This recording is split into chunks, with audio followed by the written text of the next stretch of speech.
All right, viewers, let's cut across to the latest news break that is coming in from Jodhpur. Curfew has been imposed in 10 police stations area of Jodhpur from the 3rd of May 1 p.m. to the 4th of May midnight. Well, curfew was only on till 6 p.m. this evening, but now it's been extended for another over 24 hours.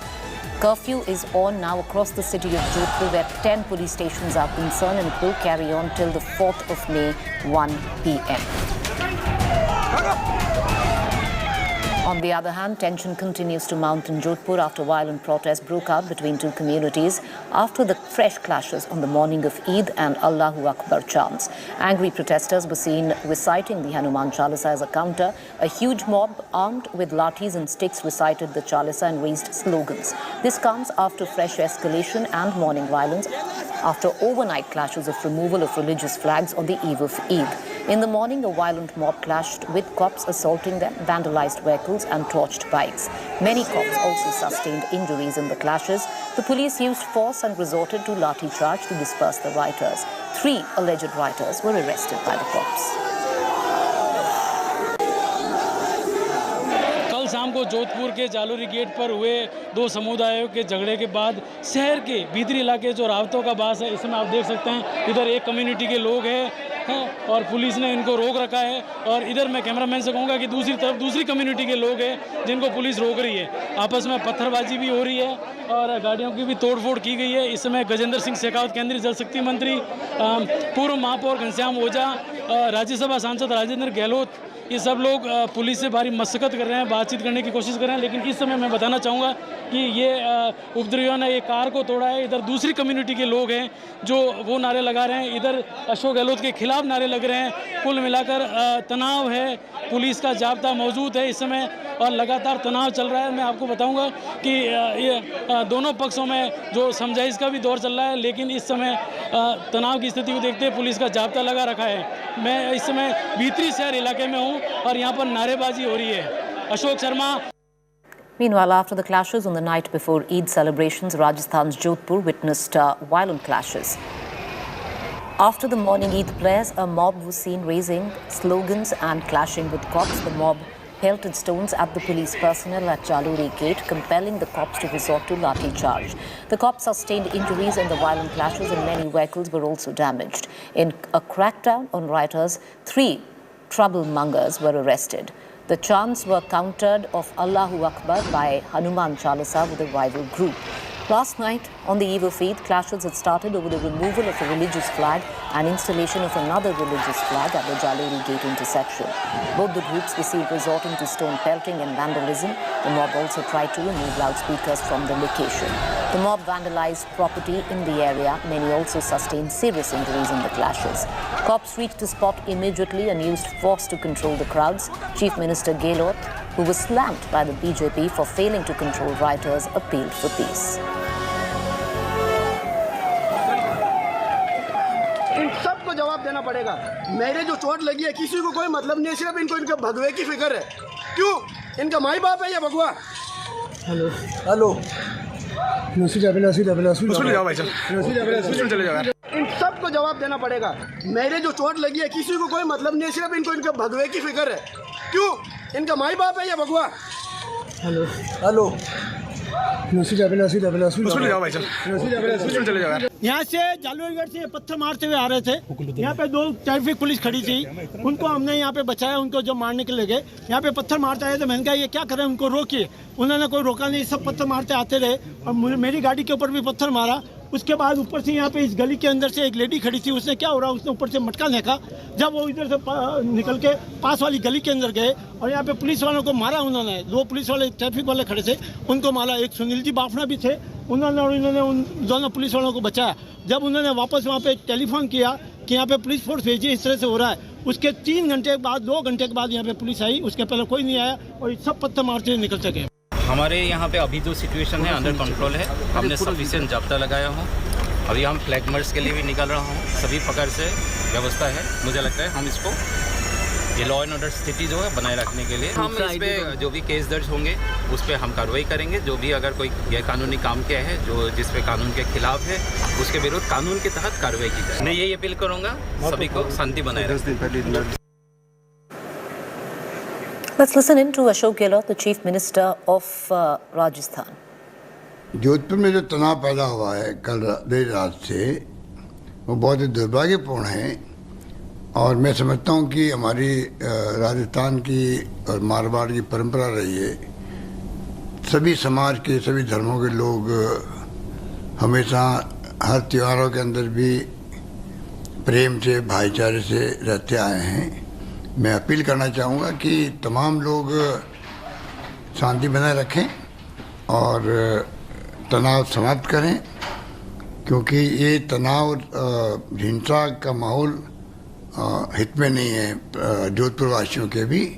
और जो लोग फिर भी ऐसे कोई तत्व anti social element आते हैं तो सख्ती से निपटा जाएगा, ये मैंने पुलिस को निर्देश दे दिए हैं। और समय रहते हुए मैं समझता हूँ कि सबको समझना चाहिए कि सब मिलजुल करके जो हमारा भाईचारा बनाए रखें, ये मेरी बहुत मार्मिक अपील है। जो मैंने सुना है कि वहाँ पर कुछ लोगों ने और कुछ नेताओं को मैं अपील करना चाहूँगा, चाहे कोई राजनीतिक पार्टी नेता हो, कि जो राजनीति में कार्यकर्ता है या नेता है, जनप्रतिनिधि है किसी पार्टी का हो, पहला उसका धर्म होता है कि कैसे वो अपनी पार्टी के लोगों को, अपने मिलने वाले लोगों को, सबको संदेश करे कि किसी भी कीमत पर झगड़ा नहीं होना चाहिए, हिंसा नहीं होना चाहिए। और मुझे उम्मीद है कि इस परंपरा का निर्वहन करने के लिए तमाम पार्टी के लोग एकजुट रहेंगे, ये मैं उनसे अपील करना चाहूँगा। मैं इस वक्त खड़ा हूँ जालोरी गेट चौराहे पर। आप देख सकते हैं कल रात इसी जगह पर एक दो समुदाय का गुट था। उस गुट में झंडा लगाने को लेकर, लाउड स्पीकर को लेकर विवाद हुआ है, जो तनाव इतना बढ़ चुका है कि पत्थरबाजी हुई, लाठीचार्ज हुआ और लाठीचार्ज होने के बाद आंसू गैस के गोले भी छोड़े गए। इस समय मैं इस चौराहे पर खड़ा हूँ, यहाँ पर आरएससी तैनात है। और आज सुबह भी इसी जगह पर जैसे ही नमाज अदा करके लोग बाहर निकले तो इन्होंने गाड़ियाँ के कांच फोड़े, तकरीबन 15 से 20 गाड़ियों के कांच फोड़े हैं। और इस समय तनाव का माहौल है। लेकिन मैं आपको बता दूं कि पुलिस जाब्ता लगा रखा है।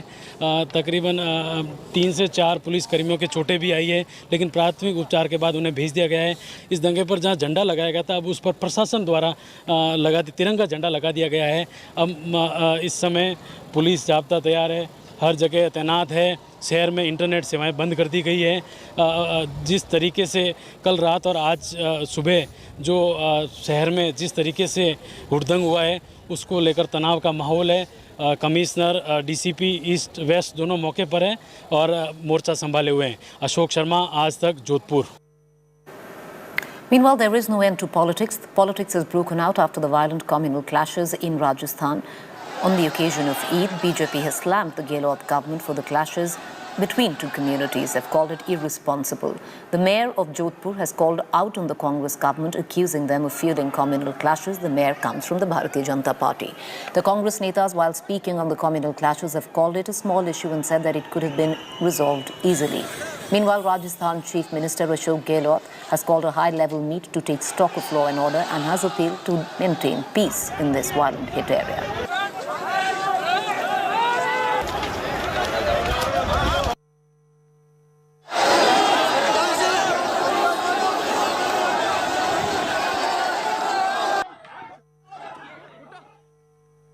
Their agenda is to put religious and communal divide in the forefront so that the issues of inflation, of unemployment, of progress, of development get relegated to the dustbin.